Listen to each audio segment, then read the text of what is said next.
Member Chapman. Can't talk. Member Chapman. Stay within that border there.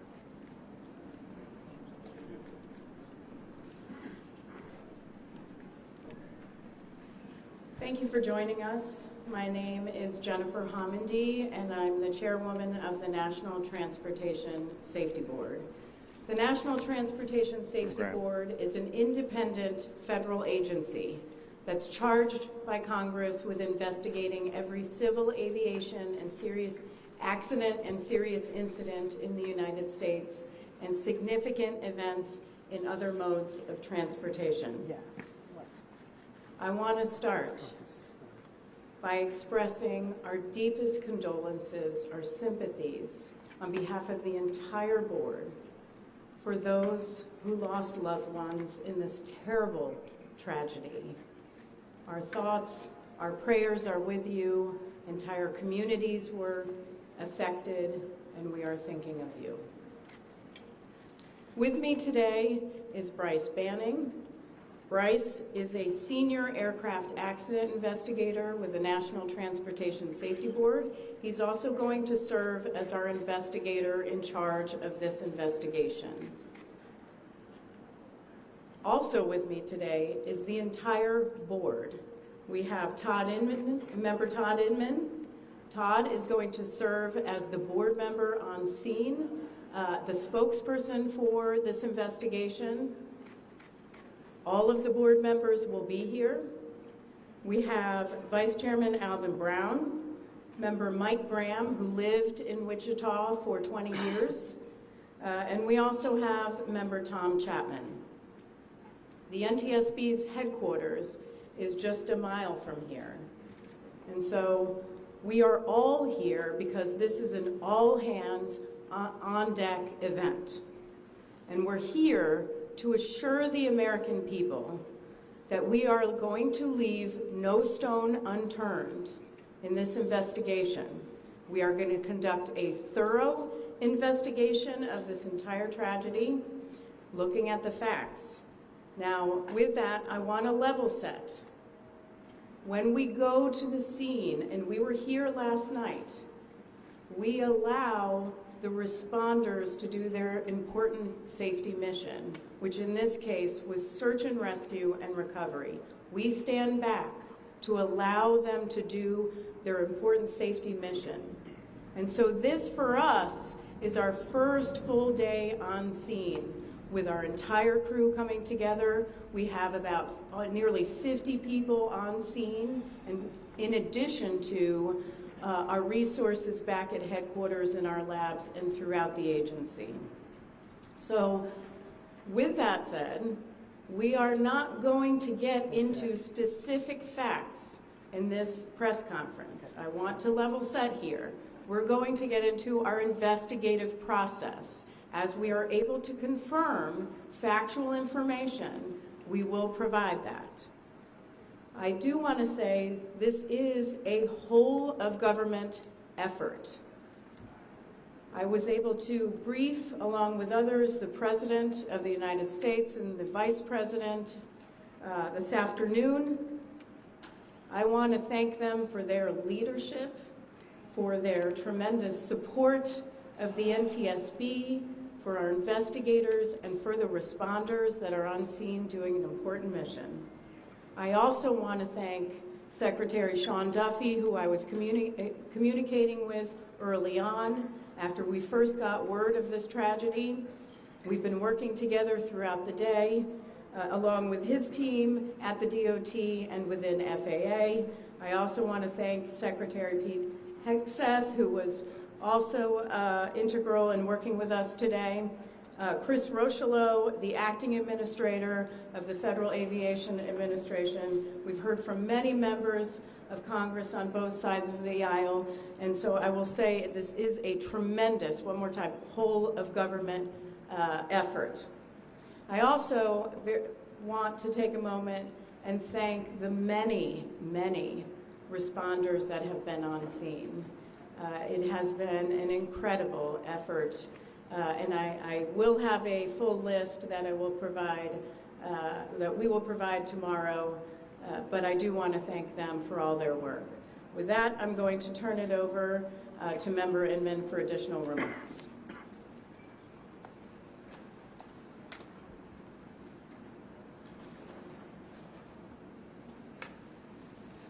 So today is our first field day on scene. Our investigative team will be on scene as long as it takes in order to obtain all of the perishable evidence and all the fact-finding that is needed to bring us to a conclusion of probable cause. Our mission is to understand not just what happened, but why it happened, and to recommend changes to prevent it from happening again. Since we're just beginning our investigation, we don't have a great deal of information to share right now. We will keep you informed by giving regular updates as we learn more. Our intention is to have a preliminary report within 30 days, and the final report will be issued once we've completed all of our fact-finding and investigation. Now, we will not be determining the probable cause of the accident while we are here on scene, nor will we speculate about what may have caused this accident. Today, we will be going and having an organizational meeting and establishing our parties to our investigation.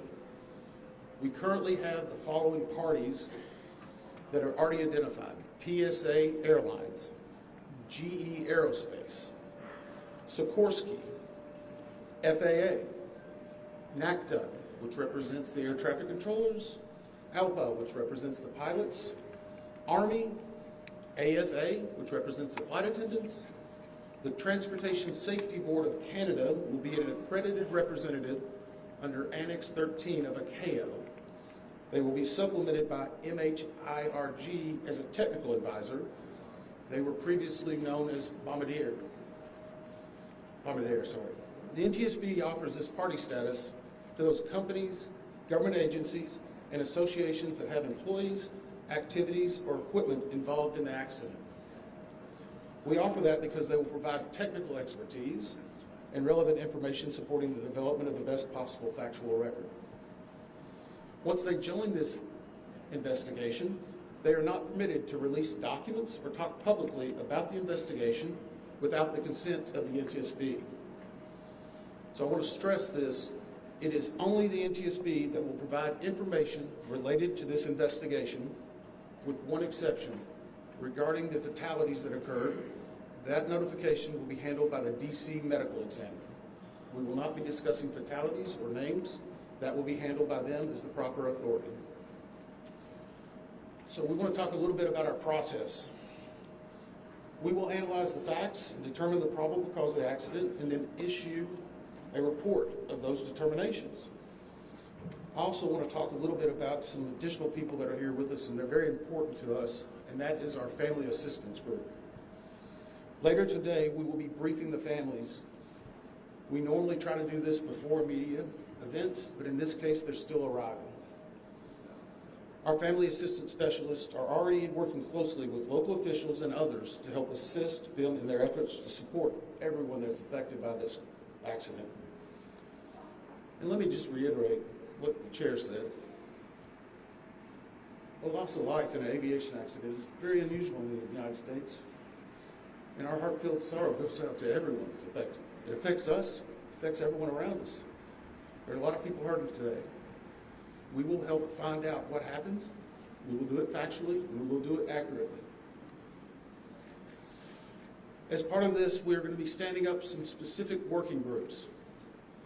Those working groups will be operations. They will be looking at the history of the accident flight and crew members' duties for as many days before the crash as appears relevant. We'll be forming a structures group, which will be the documentation of the airframe wreckage and the accident scene, including calculation of impact angles to help determine plane's pre-impact course and altitude. We'll have a power plants group. They will do the examination of the engines and the engine accessories. We'll have a systems group. They will study the components of the plane's hydraulic, electrical, pneumatic, and associated systems, together with the instruments and elements of the flight control system. We'll have an air traffic control group. They will do reconstruction and review of air traffic control systems provided to and including acquisition of pertinent flight track surveillance information, what you might typically think of as radar or ADS-B, along with controller pilot communications. We will also have a survival factors group. They will be doing the documentation of impact, forces and injuries, community emergency planning, and all crash and fire rescue efforts. Also, due to the unique nature of this crash, we will be having a helicopter group as well. Lastly, we will have a human performance group, and this will not be its own group. It will actually be a part of the operations, air traffic control, and helicopter groups. They will study the crew performance and all before the accident factors that might be involved in human error, including fatigue, medication, medical histories, training, workload, equipment design, and work environment. Now we're going to take a few questions, but I will again stress, we don't have a lot of information now. We will continue to gather that. We will try to release it as we can, but we will only talk about the facts of the case that we know right now. So, I'm going to ask, we're calling a few people. I'm going to ask that you state your name and affiliation. James Matthews from Sky News. So we've heard from President Trump today talking about DEI hiring policies within the FAA and associating that with the cause of this accident. What do you say to that? Well, unfortunately, I didn't hear the remarks. I was briefing House and Senate members, but I believe Chair, would you like to take that? As part of any investigation, we look at the human, the machine, and the environment. So we will look at all the humans that were involved in this accident.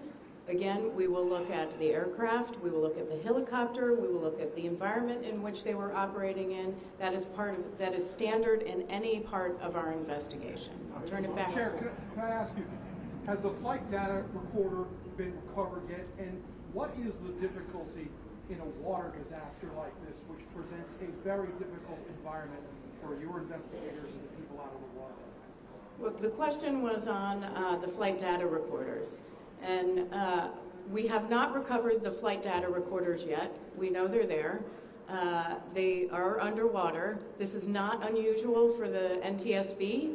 We have many times recovered flight data recorders in water. We have our lab right here that is about a mile from the NTSB, so it's not unusual. And once we get those, we'll be able to get those read and information from them to be able to provide further information to you.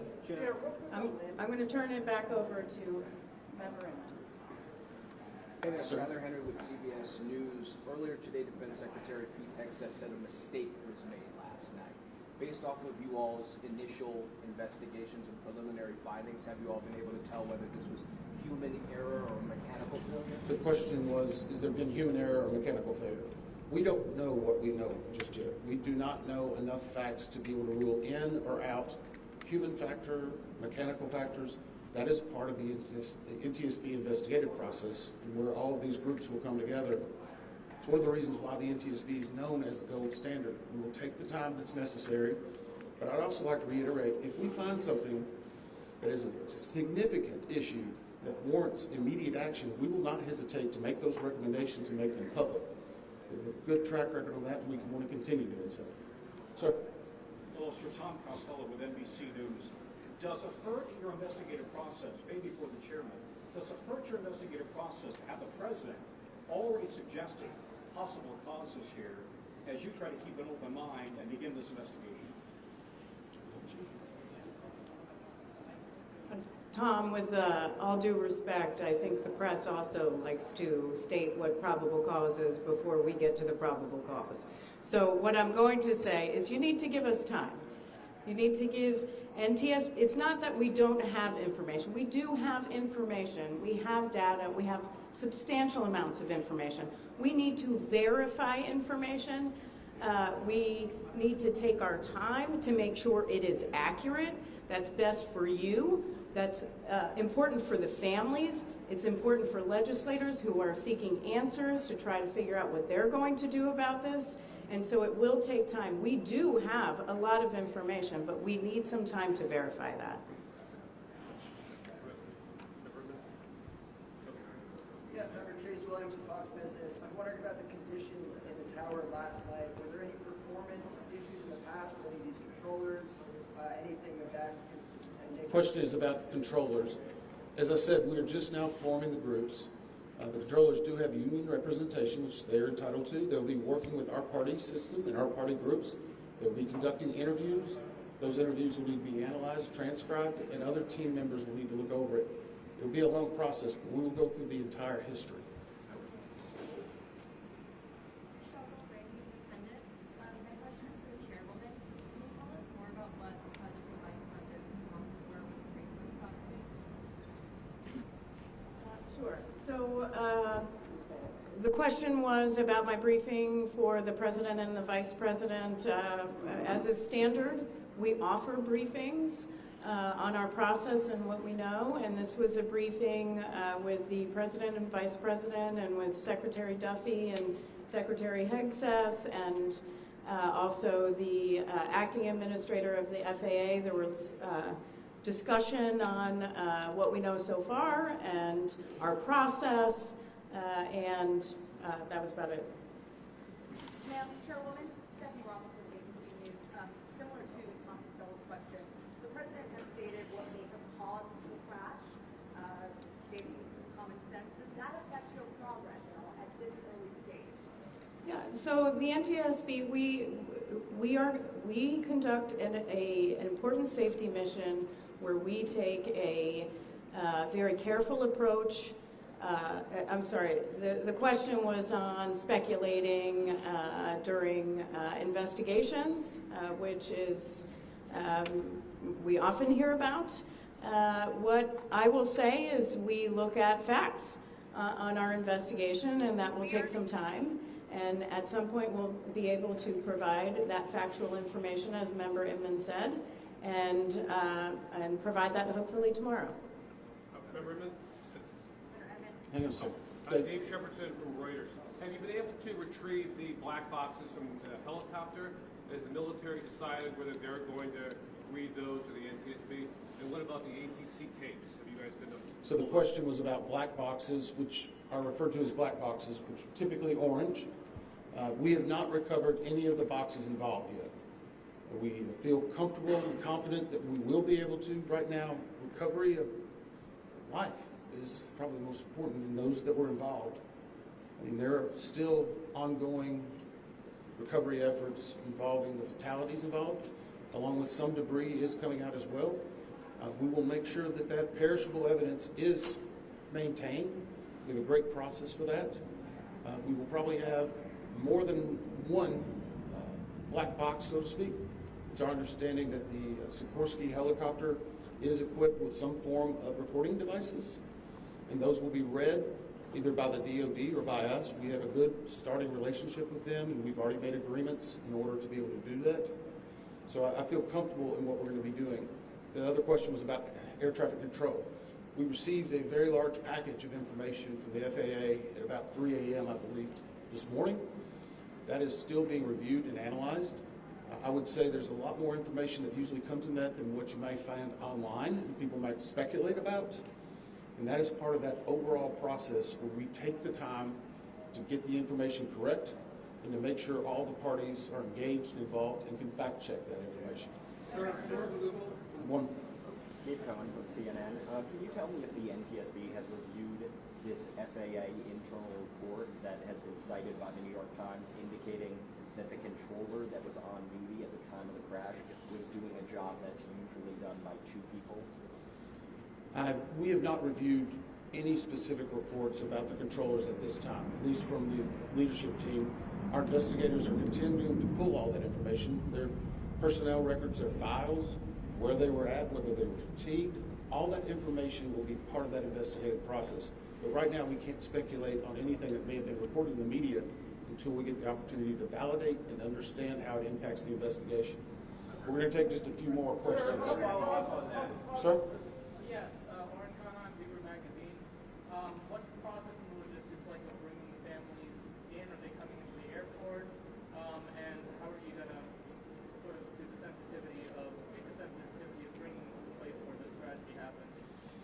So the question is about the families. And many of those families are still en route. Some are still being notified from both the military and from the commercial crash. There is a family assistance facility that's being stood up by American and PSA Airlines in Bethesda, Maryland. They've already been working on that, standing it up. Our team from our disaster assistance team has also been coordinating with them. We plan on briefing them. It is customary that at some point, if the families wish to go to part of the accident site, that we would arrange such a thing, but it will only be when we know that it's safe, we have the correct perishable evidence, and we can do it in the proper modesty that should be for those family members. It will be a little bit of a process, but it will take some time.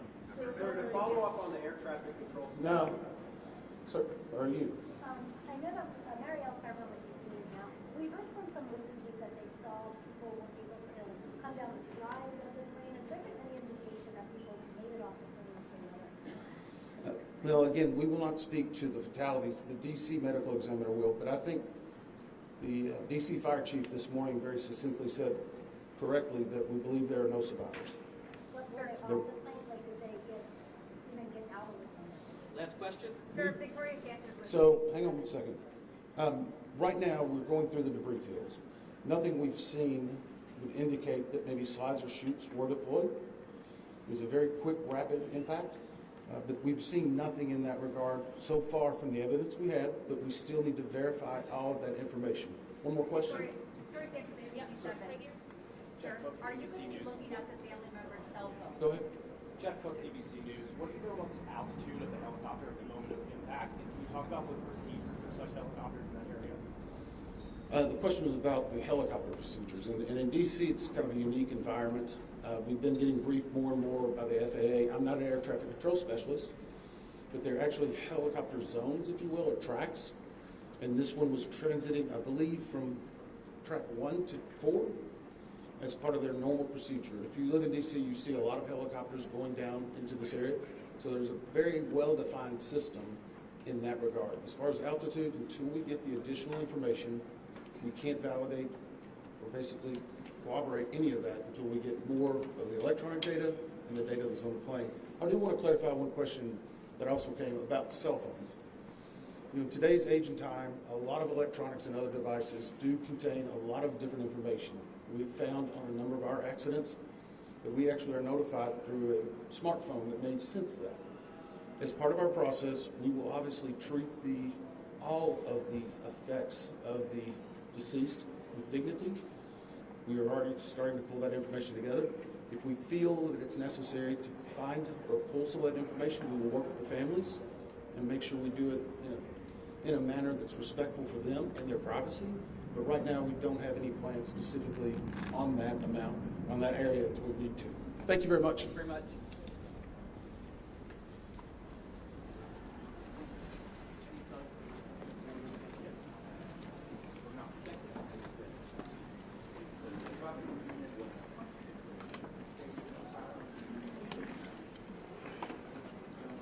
Hi, for further updates on media briefings and other developments, please follow on X or Twitter at NTSB_newsroom. That's where press briefings will be announced. If it's not announced on NTSB Newsroom, that means we are not having one. Oftentimes there are other press conferences during the day, but only NTSB press conferences will be announced on at NTSB_newsroom. As far as we know, this will be the location for the briefings tomorrow at least.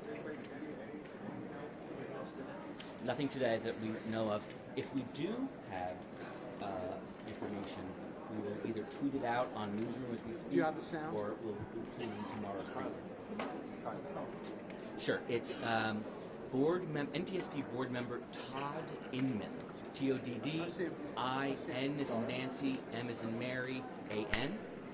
And it's NTSB board chairman Jennifer, regular spelling, Homendy. H-O-M as in Mary, E-N as in Nancy, D-Y. Recovery effort is still priority number one. I can't talk about stuff sometimes. I'm just logistical. We have no press scheduled tonight. If we do have additional news to announce, it will be on Newsroom Twitter. Probably here, probably around possibly right at the same time. Once again, please do not call media relations to ask about the status of press conferences. Yeah, everything will be one of the, announced at operational NTSB pieces of underscore news news. that was just related to us, and this is just wrapping up a couple of moments ago before No problem, this right? started. We went over what we might hear